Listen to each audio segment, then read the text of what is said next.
पैसे की अहमियत से तो इनकार नहीं है। पैसा ही मगर सब कुछ सरकार नहीं है। माना कि पैसा सब कुछ नहीं है मगर बहुत कुछ है।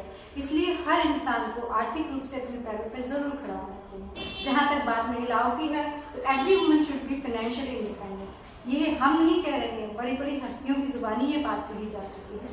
तो अगर आपके अंदर कोई भी टैलेंट है, आपको कोई शौक है, आपने कोई गुण है या आपने कोई कोर्स किया है, तो उसको लेकर अपने घर की चार दीवारी के अंदर ना बैठें। अपने टैलेंट को निखारें, संवारें, आगे बढ़ें और उसको सोर्स ऑफ इनकम बनाएं।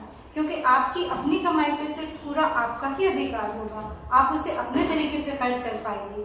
तो आज हम बात योगा और फिटनेस की नहीं करेंगे बल्कि योगा और पैसे की करेंगे, यानी कि पैसे यानी कि आमदनी। योगा को आप करियर कैसे बना सकते हैं और उससे आमदनी कैसे कर सकते हैं ताकि आप अपने पैरों पर खड़े हो सकें। और ये सब बताने के लिए हमारे साथ हैं योगा एक्सपर्ट भोली परिहार। तो सवाल ये है कि जिन महिलाओं को, जिन लड़कियों को फिटनेस में रुचि है, जो खुद भी फिट रहना चाहती हैं और बाकी लोगों को भी सिखाना चाहती हैं, तो अगर वो कहीं से कोई कोर्स करना चाहती हैं, कोई डिप्लोमा करना चाहती है फिटनेस पे और योगा टीचर बनना चाहती है, तो उनके लिए क्या रास्ते हैं?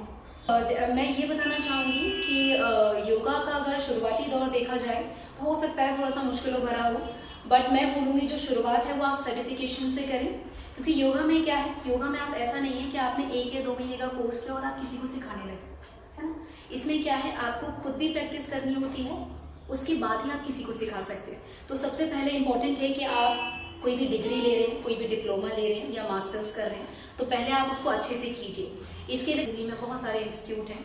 इवन हमारा जो ये इंस्टीट्यूट है एनपी फाउंडेशन, यहाँ भी हमारे NIUS के काफ़ी सारे कोर्सेज, गवर्नमेंट कोर्सेज भी चलते हैं। तो यहाँ भी कई सारे डिप्लोमा 2 इयर्स का हो गया, 1 ईयर का हो गया, साथ ही साथ मास्टर्स भी होती है। बट मैं बोलूँगी कि शुरुआत आप सर्टिफिकेशन से करें, सेल्फ प्रैक्टिस से शुरू करें। हमारे 2 या 3 महीने के सर्टिफिकेशन भी होते हैं, शुरुआत उनसे करें। Learning is a tool to teach someone.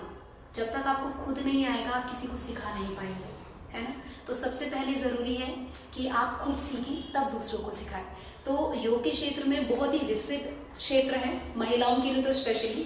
तो मैं यही बोलूँगी कि शुरुआती दौर में आप सर्टिफिकेशंस करें, सर्टिफिकेशन से आप डिप्लोमा और मास्टर्स तक करें। उसके बाद आप एक अच्छे लेवल पे एजुकेटेड हो जाएंगे, फिर आप कहीं भी किसी भी इंस्टीट्यूट में एज अ टीचर लग सकते हैं। भोली जी, अगर कोई सर्टिफिकेट कोर्स करना चाहता है या डिप्लोमा करना चाहता है तो ये कहाँ से किया जा सकता है, उस पर कितना खर्च आएगा? देखिए, दिल्ली में वैसे तो कई इंस्टीट्यूट हैं, बट मैटर क्या करता है कि वो एजुकेशन किस तरीके की दे रहे हैं। योगा में क्या है, योगा ऐसे मत देखिए कि हम योगा में आए और हमने 3-4 आसन सीख लिए और हम किसी को सिखाने लगे तो वो योगा हो गया और हमारी उससे हानि होने लगी। योगा में क्या होता है, लोग उम्मीद से आते हैं, उन्हें कोई प्रॉब्लम है, कोई बीमारी है, वो टीचर को एक डॉक्टर की तरह देखते हैं कि मैं ये बीमारी अपनी इस टीचर के पास लेके आया हूँ तो वो मुझे ठीक कर देगा। तो ये जॉब किसी डॉक्टर से, फिजियोथेरेपिस्ट से कम नहीं है। तो मैं ये बोलूँगी अगर आप इस फील्ड में बिल्कुल डेडिकेटेड हैं तभी एंट्री करें या तभी आए, ठीक है। क्योंकि इस क्षेत्र में ऐसा नहीं है कि 3-4 आसन सीखे और हो गया। You have to do proper education, you have to take proper education. तो ये बहुत ज़रूरी है। तो इसमें करने के लिए कई सारी जगहें हमारी गवर्नमेंट ने भी कई सारे कोर्सेज। शुरुआती सर्टिफिकेशंस के चार्जेस देखें तो 6 से 7 हज़ार में हमारे 3-3 महीने के या 4-4 महीने के कोर्सेज होते हैं। साथ ही अगर हम बात करें डिप्लोमा की तो डिप्लोमा हमारे 10 से 15 हज़ार में जो हमारे गवर्नमेंट कोर्सेज हैं वो हो जाते हैं। साथ ही साथ मास्टर्स की बात करें तो वो हमारे लगभग 50 हज़ार के करीब मास्टर्स की बात कर रही हूँ। 50 हज़ार तक हमारा मास्टर, 50 से 60 हज़ार का हमारा मास्टर्स हो सकता है।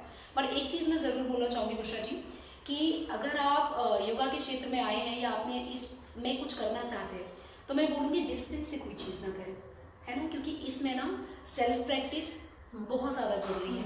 तो कोई भी कोर्सेज, अब वो कोई सर्टिफिकेट हो, ठीक है, कोई भी कोर्स कर रहे हो, मास्टर्स कर रहे हो, डिप्लोमा कर रहे हो, तो वो रेगुलर होना चाहिए।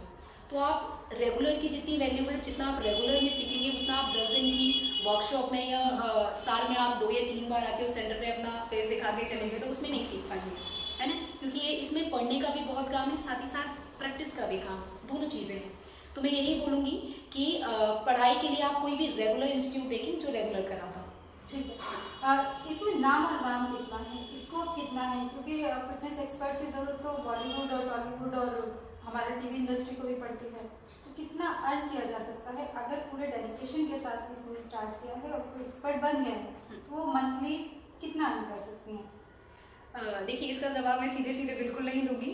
मैं छोटे से शुरुआत करती हूँ। जैसे अगर आपने नया नया अर्न करना शुरू किया है तो अगर ये चीज़ मैं दोबारा बोलूँगी, इस क्षेत्र में तब तक आप कुछ नहीं कर सकते जब तक आपको अच्छा ज्ञान नहीं है।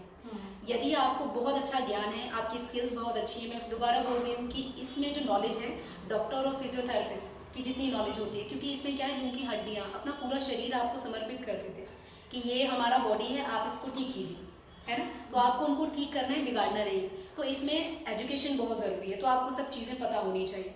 तो अब अर्निंग का मैं बताऊं, अगर आप बेसिक टीचर हैं, आपने शुरुआत की है तो बहुत स्ट्रगल होगा, लेकिन अगर आपकी पढ़ाई अच्छी की है, आप में स्किल्स अच्छे हैं, तो आप इसमें बहुत आगे तक जा सकें और बहुत अच्छा अर्न कर सकते हैं। बेसिक सैलरी जो जिनमें स्किल्स नहीं है मैं बोलूँ, या जिनको कुछ भी नहीं आता है, तो 5 से 10 हज़ार कमा लेते हैं। लेकिन अगर किसी को बहुत अच्छी नॉलेज है तो वो 30,000 से लेकर 1 लाख तक भी जा सकते हैं। तो इसमें अर्निंग बहुत अच्छी है, लेकिन आपकी स्किल्स अच्छे होने चाहिए। हाँ, ठीक है। एक आखिरी सवाल मेरा ये है कि कोई योगा सीखने के बाद अपना सेंटर खोलना चाहता है लोगों को योगा सिखाने के लिए, तो क्या क्या इक्विपमेंट्स की ज़रूरत होती है, उनको कितना खर्च आएगा सेंटर खोलने? अगर मैं बेसिक इक्विपमेंट की बात करूँ तो इसमें क्या होता है, आपको सबसे पहले चाहिए मैट्स होने चाहिए। स्पेस तो ऑब्वियसली स्पेस तो चाहिए, ठीक है। साथ ही साथ ब्लॉक्स आते हैं, क्योंकि शुरू में क्या होता है, जो हमारे सेंटर पे लोग आते हैं या जो कस्टमर या क्लाइंट आया है, अगर उसको कोई प्रॉब्लम है तो उसके लिए बॉल्स्टर प्रॉप्स होने चाहिए हमारे पास, है ना। तो इसमें कुछ बेसिक चीज़ें, जैसे ब्लॉक बता दिया मैंने, मैन बता दिया मैंने, शुरुआत इन 2 चीज़ों से करें। तो इसमें बहुत ज़्यादा खर्चा तो नहीं आएगा, बट मिनिमम बताऊँ, मिनिमम से 50 से 1 लाख के बीच में आप बेसिक सेंटर खोल सकते हैं। ठीक है। बोली जी, एक सवाल और लोगों से जुड़ा हुआ है, खासतौर से वो भी महिलाओं से है कि अगर वो किसी फिटनेस सेंटर को ढूंढती हैं योगा के लिए और किसी फिटनेस एक्सपर्ट को ढूंढती हैं, तो उनको क्या चीज़ें देखना ज़रूरी है ताकि वो एक सही सेंटर पर पहुंच जाए, उनको एक सही टीचर मिल जाए? तो देखिए, सबसे ज़्यादा इम्पोर्टेंट स्पेस नहीं है जहाँ वो स्टूडियो खुला है। ज़रूरी नहीं है कि बहुत पॉश एरिया में खुला है या बहुत रिच एरिया में खुला है तो वो अच्छा ही हो, है ना। या ज़रूरी नहीं है कोई नॉर्मल लोकेलिटी में या नॉर्मल एरिया में खुला है तो इसका मतलब ये वो बिल्कुल लो है। मेन चीज़ें किस पे डिपेंड करती हैं कि टीचर कैसा है वहाँ का। तो सबसे पहले आप जाके टीचर से बात कीजिए कि उसे नॉलेज है कि नहीं। जाके सीधे वहाँ पर करने मत लगिए, है ना। या टीचर को पूरा सरेंडर मत कर दीजिए अपने आप को कि आप गए और उसने आपको खींचना ताना शुरू कर दिया और आप शुरू हो गए। तो सबसे पहले ये चीज़ ध्यान रखिए कि जो आपका टीचर है वो सबसे मेन है, उसके बाद दूसरी चीज़ें आती हैं। तो थोड़ा सा टीचर के बारे में जान लें, उसका बैकग्राउंड जान लें, है ना, कितने साल से वो योग में है ना, और उसका प्रीवियस जो भी चीज़ें रही हैं वो कैसी रही। तो सबसे मेन चीज़ ये चीज़ों से बच सकते हैं, किसी भी इंजरी से या गलत सेंटर के चुनाव से। भोली जी, बहुत बहुत शुक्रिया हमसे बात करने के लिए, धन्यवाद।